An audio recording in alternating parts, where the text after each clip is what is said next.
Namaste. In this video, we shall look at the Mandukya Upanishad.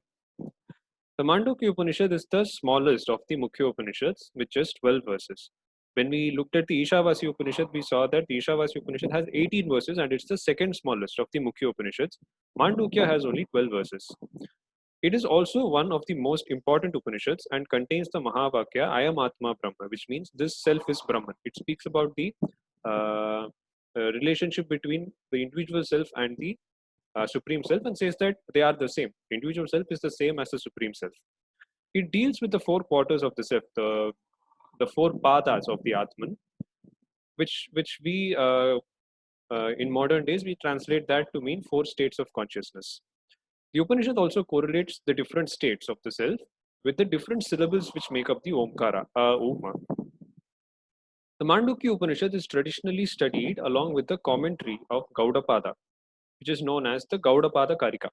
The Gaudapada Karika has 215 verses in the form of shlokas divided into four parts. Who was Gaudapada? Gaudapada was the guru of Adi Shankara's guru. Adi Shankara's guru's name is Govindapadacharya. Govindapada's guru was Gaudapada. So Gaudapada is the guru of Adi Shankara's guru. And he wrote a commentary, a Karika on the Mandukya Upanishad called the Gaudapada Karika or the Mandukya Karika. And traditionally, when a person takes up the study of the Mandukya Upanishad, he studies it along with the Karika of Gaudapada. Which is why when you see the publications of the Mandukya Upanishad, maybe published by Ramakrishna Math and all that, you will see that it comes in quite a bulky book with 300 odd pages, because the publication usually, when the book is studied, usually contains the original Upanishad, which is only 12 verses, plus Gaudapada's Karika, which has 215 shlokas, plus Adi Shankara's commentary on both the Upanishad and the Karika, which is why it comes in the form of it doesn't come as small as we expect it to come. So that is how the Mandukya Upanishad is traditionally studied. The Mandukya Upanishad is popularly regarded as the most profound of all the Upanishads, and its study is said to be sufficient to attain mukti. I had mentioned about this when I was giving the introduction to the principal Upanishads. In the Muktika Upanishad, which is one of the minor Upanishads, it's not an important Upanishad. In the Muktika Upanishad, there is a conversation between Rama and Hanuman, wherein Rama says, Mandukya mekameva alam mumukshunam vibhukte, which means the Mandukya Upanishad alone is sufficient to liberate a person who is truly desirous of liberation. So that is the power of this Upanishad. That is the importance that the Mandukya Upanishad is given. It is some sort of a pocket dynamite. It's very tiny, but it has great potential, great power within it. So that is the introduction. Now the topic that we'll be covering under Mandukya Upanishad is the four states of consciousness. The Upanishad begins by saying that everything is Om. It says that the present, whatever is in the present, whatever was in the past, whatever will be in the future, everything is Omkara. It says everything is Om. The next verse declares that everything is Brahman, Sarvam Hi Etat Brahma, thereby equating Brahman with Om. When it says that everything is Om first and then says everything is Brahman, it means that it's equating Brahman with Om. Brahman and Om mean the same thing. It's the same reality. Then it also says that this Atman, the individual self, is nothing but the Brahman, which is the Supreme Self. I am Atma Brahma, the Mahavakya. I am Atma Brahma, meaning the Atman is the Brahman, which means Atman, Brahman, Om, they all refer to the same reality. That is how the Upanishad starts out. Therefore, we see that the Upanishad states that Brahman, Atman and Om refer to the same reality. Then it proceeds to talk about the four quarters of the Atman. So, Soyam Atma Chatushpad, which means this Atman has four quarters. What are they? The first one is called Vaishvanara or Vishva. And this refers to the waking state, the state in which we are right now, hopefully. This refers to the waking state, and it has 7 limbs, which is the different limbs which make up the human body: the head, the eyes, the mouth, the limbs, the hands and legs, the trunk, the kidneys, and the feet. Now, this is a reference to a concept found in the Chandogya Upanishad, where it speaks of the 7 limbs of the Purusha, and it has 19 mouths. Ekona Vimshati Mukaha. What are the 19 mouths? They are the 5 Jnanendriyas, which is the eyes, ears, tongue, skin, nose. The 5 Karmendriyas, the hands, legs, speech, the organ of excretion, the organ of regeneration. The Pancha Pranas, Prana, Apana, Vyana, Udana, Samana. And the 4 components of the mind, the Antakarana Chatushtaya. Manas, Buddhi, Ahankaram, Chittam. So all these make up the 19 mouths. Things through which the Vaishvanara, the body, the physical, we interact during the waking state. During all these 19 mouths, we interact with the Jnanendriyas, we interact with the Karmendriyas, we interact using the pranas and interact using the 4 components of the mind. So these are the Ekona Vimshati Mukha, the 19 mouths which the Vaishvanara has. The waking state self has these 19 mouths. At the cosmic level, it is called Virat, which is the aggregate of all gross bodies. So at the individual level, the waking state self is called the Vaishvanara or Vishwa. At the cosmic level, it is the same thing is called the Virat. This concept doesn't exactly come in the Upanishad, but it is good to know. You might expect a question. You might get a question regarding this. So when one says Vaishvanara or Vishwa, it refers to the microcosmic level. At the microcosmic level, when one says Virat, it refers to the cosmic self at the macrocosmic level. The second pada of the Atman is called Taijasa, and this refers to the dream state. Sorry, I forgot to mention when I was talking about Vaishvanara. So Vaishvanara, the waking state self, enjoys gross objects, sthula bhuk. It enjoys gross objects because we can touch them, feel them. They are gross entities, made out of the Pancha Mahabhutas. Taijasa refers to the dream state. Just like the Vaishvanara state, it too has 7 limbs and 19 mouths. When we are in a dream, we have a dream body which has all the 7 limbs and 19 mouths. And Taijasa is the enjoyer of subtle objects. Unlike the waking state where we interact with gross objects, the Upanishad says that during the dream state, we interact with subtle objects, which are made of not exactly made out of the Pancha Mahabhutas, but made out of the essence of the Pancha Mahabhutas, the Tanmatras. And at the cosmic level, just like Vaishvanara is called Virat, Taijasa is called the Hiranyagarbha, which is the aggregate of all subtle bodies. The third pada of the Atman is called Prajna, which refers to the deep sleep state. Here the person does not desire any objects, nor does he see any dreams. Yatra supto na kanchana kamam kamayate na kanchana swapnam pashyati tat sushuptam. Where a person does not desire anything, nor does he see anything. That is called Prajna or Sushupti Avastha. And that is the deep sleep state where one does not have any dreams. All experiences get unified and consciousness remains as a homogeneous mass. When one is in a deep sleep state, there is no experience as such because there is no subject-object discrimination. And therefore, our entire consciousness remains as a homogeneous mass. And it's called Prajnana Ghanam.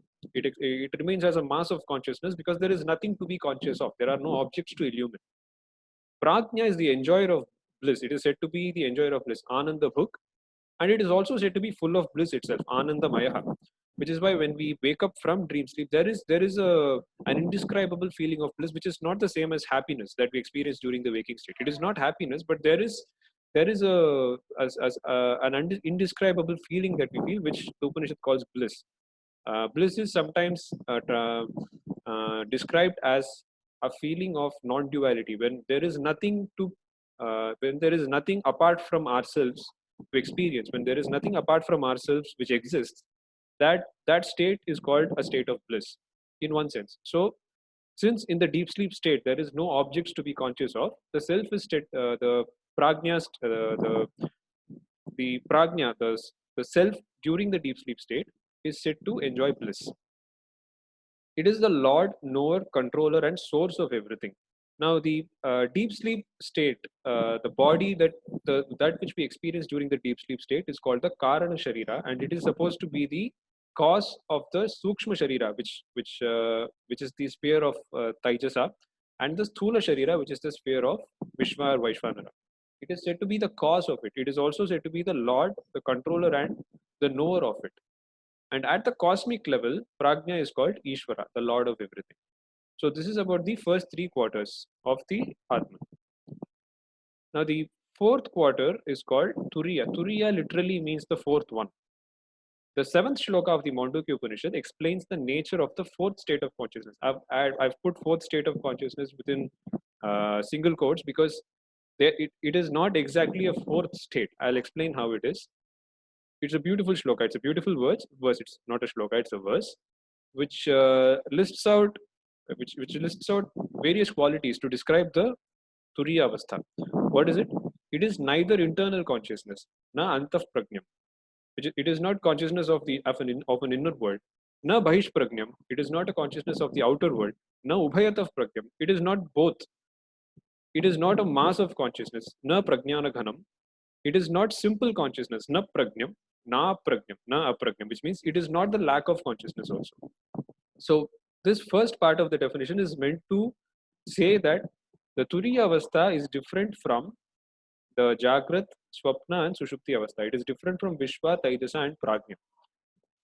Then it proceeds to describe it again in negative terms. It says Adrishtam, Avyavaharyam, Agrahyam, Alakshanam, Achintyam, Avyapadeshyam, Ekatma Pratyayasaram, Prapanchopashamam, Shantam, Shivam Advaitam. What do they mean? Adrishtam, it is unseen, it cannot be seen. Avyavaharyam, it has no relations, it is unrelated to anything. Agrahyam, it cannot be grasped by the sense organs or the mind. We find this idea also mentioned in the Kena Upanishad and various other Upanishads, that the Atman, the pure self, cannot be reached by the sense organs or the mind. Alakshanam, uninferable, it cannot be inferred using any sign. It does not have any characteristic to it. Unthinkable, Achintyam, and Avyapadesham, it is indescribable, it cannot be spoken of in words, which is why one of the most commonly used techniques to define Brahman is the Neti approach. It's to define it using negation. It's to say that Brahman is not this, it is not this, and whatever is left is the self, and that whatever is left is an indescribable entity. Then it says Ekatma Pratyayasaram. What does it mean? It is of the nature of the self, which is consciousness. It is Ekatma Pratyayasaram. It has consciousness as its essence, very essence. It is the negation of all phenomena. Prapancha Upashamam. It is the negation of all phenomena, which again means to say that it is not the gross universe, it is not the subtle universe, it is also not the Karana Sharira or the causal universe. It is tranquility, Shantam, bliss, Shivam or auspiciousness, Advaitam, non-dual. There is nothing which exists apart from it. And this is Turiya. Turiyam, Chaturtham, Manyate, Sa Atma Sa Vigneya. This fourth state, this Turiya Avastha, is to be understood as the self, as the very self. It is not a state as such, it is the very self. The other three are states, but this one is not a state. The way to understand this, the usual example that is given is to think of gold and three objects made of gold. Let's say, I've given this example once before when I was covering one of the other Upanishads, but it's a useful example. Think of a bangle, a necklace, and a ring made of gold. They are all made of gold. They have different forms. A bangle does not look like a ring does not look like a necklace. They have different functions. A bangle cannot be worn in the neck. A necklace cannot be worn in the hand. And a ring cannot be worn in the ring has to be worn in the finger. It cannot be worn in the neck or in the hand. So they have different forms and different functions. But their reality is gold. If you remove the gold from it, they have no reality. The form and the function disappears, right? So similarly, to say that Turiya is not the other three states is to say that gold is not just the bangle, not just the ring, not just the necklace. It is not the form or the function which is Turiya. The gold is different from the form or the function because it can exist apart from the form or the function, right? One can melt the necklace and make it into pure gold, and gold would exist in that form also. One can use that melted gold to make a necklace. So the bangle can be melted down and made into a necklace. And gold would persist in all the three states, but the bangle would disappear and the necklace would be given existence, right? What exists in all these three states? It is the gold alone. So similarly, when one says the Turiya Avastha is different from the other three, it only means that it is not just the not just the Vaishwanara Avastha, not just the Taijasa, not just the Prajna. It is the essence of all these three. It is the reality behind all these three. So the right way to think of Turiya Avastha is to not to think of it as something which is entirely apart from the other three states. That is to say that gold is something which is entirely apart from the ring, bangle, and the necklace. That is not true. It is only different from the name and the form of all these three. If one needs to find gold, he does not need to look at something which is apart from the bangle, necklace, and the ring, right? He only has to look deep into it and see that the reality is gold. There is really speaking, there is nothing but gold. It is only gold which manifests in different forms. So similarly, the Turiya Avastha is not a fourth different state apart from the other three. It is the reality behind the other three. The other three are superimpositions on Turiya Avastha. That is the idea. So this is how Turiya Avastha is described in the 7th shloka. It's a beautiful not shloka. I repeatedly keep saying shloka, but this is actually a verse. It is not in the form of chandas. The entire Upanishad is in the form of verse. So that is the explanation of Turiyavastha. I have given this diagram to show that the main purpose of this diagram is to say that the four padas of Atman are not airtight compartments. They are not separate from each other. Because when the Upanishad says they are padas also means feet. It is not to be thought of like the feet of a cow, which are different from one another. The example, the way of understanding it is something similar to this, wherein Turiya is to be understood as comprising all Prajna, Taijasa, and Vishwa. So that is the idea, that Turiya is the reality behind the other three states. So that is about the four quarters of the Atman. The second topic is the relation of these padas, the four padas of the Atman, with the syllables of Omkara, A, U, and Makara. So the Upanishad says that the Vishwa or the Vaishvanara, the first pada, is correlated with Akara. Taijasa is Ukara, and Prajna is the Makara. And the Turiya Avastha, which is beyond all these three in one sense, is the soundless. It is amatra. It does not have any physical representation. It is the soundless Om. Some people say that it is the silence which exists when one finishes chanting Omkara. So it is the soundless Om. It is basically to say that Vishwa, Taijasa, and Prajna represent the objective world, represent the gross world, the subtle world, and the causal world respectively, whereas Turiya refers to the pure consciousness, the Atman or Brahman, which is the substratum of all these three, of all the worlds. And therefore, A, U, and Makara represent the visible manifest universe, whereas the soundless Om, the Amatra, refers to the substratum behind it, the pure consciousness, Brahman or Turiya. Thus, the Upanishad concludes by declaring that he who realizes this truth, the truth about the four padas of Atman, he merges his individual self with the universal self. That is to say that he attains mukti or moksha or brahmajnana. So this is a very brief summary of the Mandukya Upanishad. As I had mentioned in the beginning, it is considered to be a very profound Upanishad, and a 10-15 minute summary does not do justice to it. I've covered whatever needs to be covered from the point of view of your NET exams, but those of you who are truly interested to know more about this, do buy the book, study it along with Gaudapada's Karika, and that would throw much more light on what the Upanishad tries to convey. Thank you.